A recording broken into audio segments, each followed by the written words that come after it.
සමහර ළමයි හිතනවානේ මම කොහොම හරි මෙතෙන්ට යනවා. කොහොම හරි කියන එක පැත්තකින් තියන්නේ. එම කොහොම හරි ගිහපු කවුරුත් නැහැ.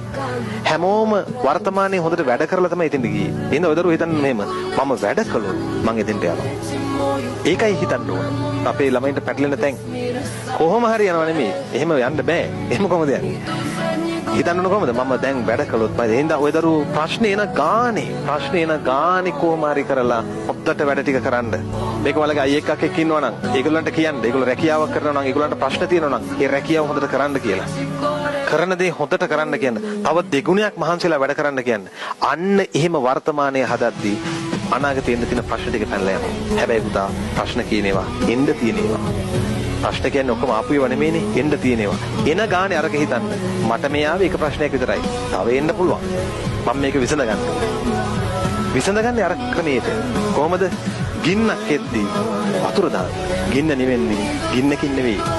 කවුරු හරි ඔය දරුවන්ට ඊර්ෂ්‍යාකම් කරනවා නම් ඔයාලා එයාගේ දියුණුව පතන්න.